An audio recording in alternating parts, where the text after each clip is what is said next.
గురువు అంటే ఎవరు? భగవద్ జ్ఞానాన్ని గు అంటే ఏమిటి? అజ్ఞానం. సంస్కృతంలో రు అంటే అజ్ఞానాన్ని తీసివేసేవాడు. అజ్ఞానం అంటే ఏమిటి? వేద జ్ఞానం లేకపోతే అజ్ఞానం కాదు. భగవద్ జ్ఞానం లేనివాడు అజ్ఞాని. వాడికి పెద్ద డిగ్రీలు ఉండొచ్చు. భగవంతుడితో సంబంధం తెలియని జ్ఞానం అది చదువే కాదు. రాజ విద్య రాజగుహ్యం పవిత్రం ఇదముత్తమం ప్రత్యక్షాగమం ధర్మ్యం సుసుఖం కర్తుమ వ్యయం.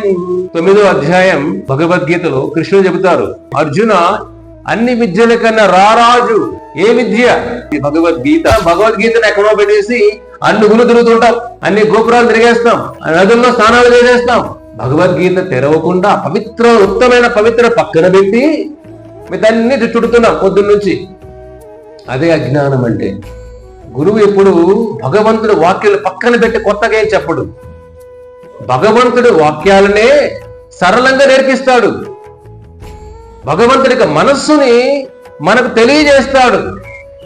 భగవంతుడు జ్ఞానం, ఆయన మనసులో ఏముందో, ఆయన హృదయంలో ఏముందో మనకు తెలియజేసే వ్యక్తి గురువు అంటే. అంతేగాని అందరూ గురువులు అయిపోరు. గు అంటే అజ్ఞానం, రు అంటే తీసివేయడం. ఎవరైతే ఈ అజ్ఞానాన్ని తీసివేస్తాడో, ఈ భగవద్ జ్ఞానాన్ని ప్రసాదించే వ్యక్తి గురువు అంటే అది పవిత్రం, ఉత్తమం.